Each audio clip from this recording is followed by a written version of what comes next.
Today I'd like to show you what our tracer module for the MAXX chamber actually does, how it's installed, and what to watch out for during its installation. I'll also give you a few technical details.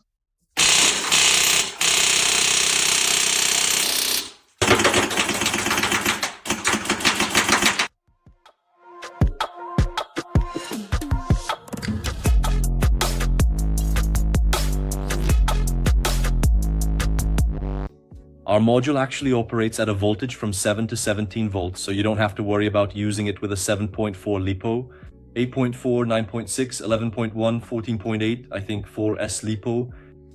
You really don't have to worry. We also received questions about whether it matters if an active brake is enabled in the gun, which actually reverses the polarity on the motor. It doesn't matter, we can easily connect this module in reverse polarity and nothing will happen to it. So it's not a problem at all.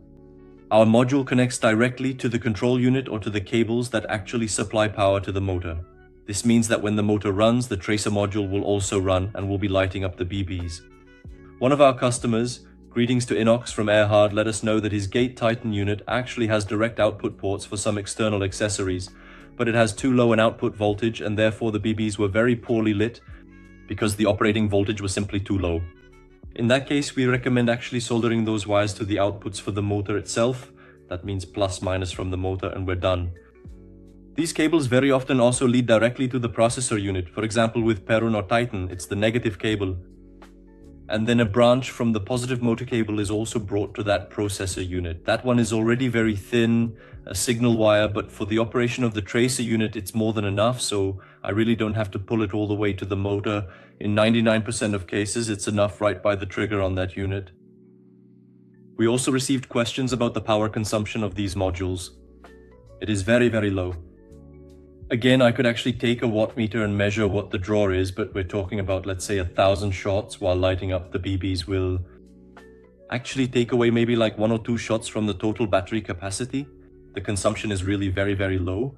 You don't have to worry that you'd lose 10, 15, 20% of battery capacity because of it. Nothing like that happens at all, because there was an objection that this module actually can't be turned off, that we don't have a switch on it. Yes, we don't, and again, pragmatically, the device is then simpler, less prone to failure. We don't have to install an external switch, and the consumption is so low that it doesn't matter at all. Also, the tubes are black, and when firing, the module doesn't flash out of the gun in any way, as is the case with tracer suppressors that we take off or turn off when firing regular ammo. It doesn't matter at all. Feel free to shoot regular ammo with the tracer module turned on. The worst thing that'll happen is you'll get 1 or 2 fewer shots out of the battery than you would without the tracer module, which is completely negligible. Now I'll show you how simple the installation itself is. It'll take you about 5 minutes, plus any wiring to the control unit. Let's get to it, and now we'll show you the package contents and how to install it on a MAXX chamber. The module is packed in an anti-static bag, and the package includes a double module, including mounting frames and 2 extra mounting frames in case they break during installation. We'll show you why. Just disconnect the connector normally. The chamber, it doesn't matter if it's blue for HPA, red or gray for ICS. They all have the same installation holes. What is this module not intended for? It's for MTW chambers. Those actually have a smaller segment for the tracer module and cannot be used. Installation is very simple. We remove the 4 screws on each side of the chamber and remove the original blanking plug from those holes. Once we have the original blanking frames removed, we can proceed to the installation itself. I recommend installing the cable outlet on the left side of the chamber, meaning the left side in the direction of fire. Why? Because it's then easier to route the wiring directly from the gearbox, whether from the processor unit classic trigger contacts, or maybe an FCU from Polestar, because it won't interfere as much with the magazine catch or the bolt catch.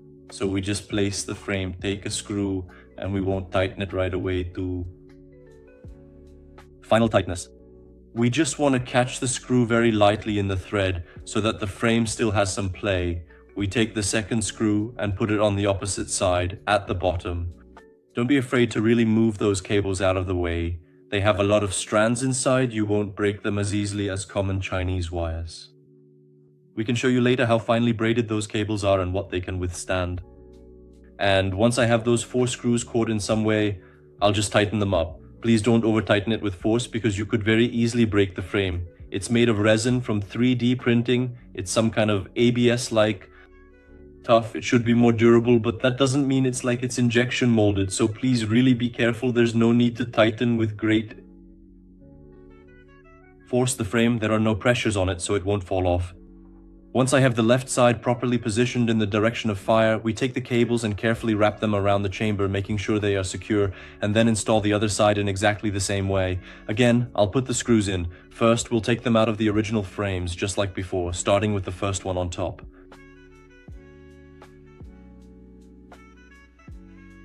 Just catch the thread, leave some space there so it's a bit loose. I'll take the second one now. Let's see. I'll carefully place it at the bottom. Once again, just catch the thread for a few turns, making sure it's secure, and then add the next one. I don't tighten them until I have all four in there. And I'll tighten them very gently. As soon as I start to feel resistance from the screw, I'll only do maybe a quarter turn. Really, nothing wild, please. You would break the frame. It's also a preventive reason why we actually supply you with 2 more frames, but you see that even if you're careful, the 2 originals are enough. So at this point, I have it mounted on the chamber and ready for installation into the gun, the cables, which are then actually mounted directly to the control unit. The processor, the original trigger contacts can be easily connected. Just please be careful when connecting the connector to ensure it's turned the right way, okay? Here we actually see the holes as a distinguishing feature, where the back hooks of the contacts are. So the other connector must be turned 180 degrees. Because often you try to put the contacts in the same direction and then you damage them. So please turn it and only then click it in. They actually have a lock, so once I connect them, they won't just disconnect on their own. It's nice when I'm then installing the chamber into the gun. I like to do it so that I have the cable sticking out of the gun. You can choose how long you want it, really. With those trigger contacts, it's very long. I prefer roughly this length. And I'll let it peek out. I'll actually place the chamber on the nozzle, connect the connector, and only then slide the upper onto it.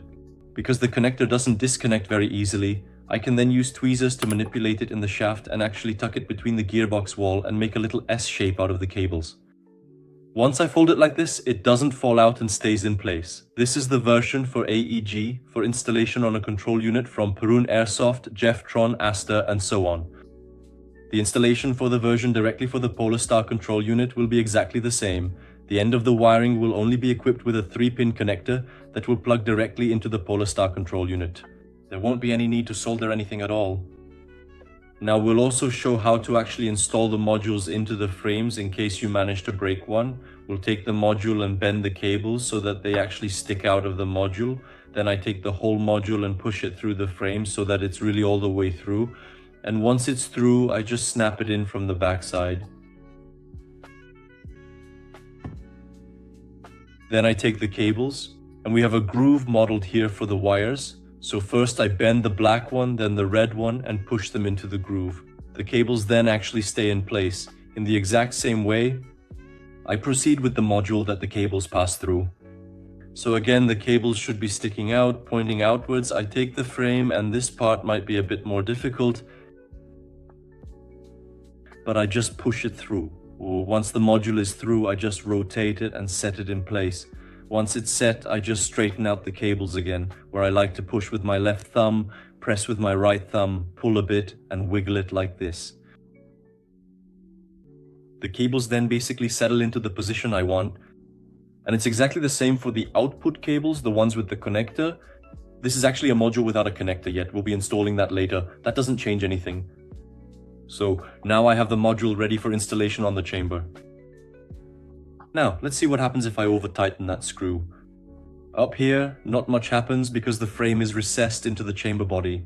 We'll see it mainly at the bottom, where if I tighten the frame, the corner of the frame will actually crack. I'd also like to explain why this complete product, meaning the double module including the connector, wiring, and frame, is significantly more expensive than buying 2 separate modules.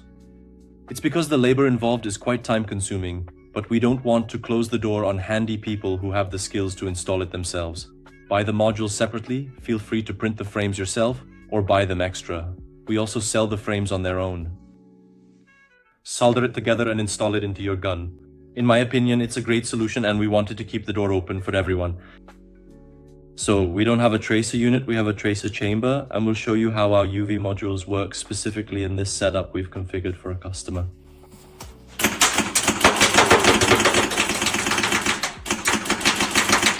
I think it's lit up more than enough. I'll fire a few more.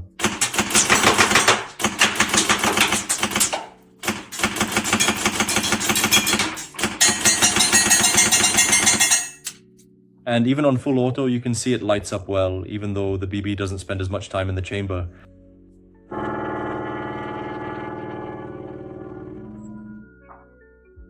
For me, these modules work absolutely perfectly, and since it's plug and play, you can have this in your own HPA gun too.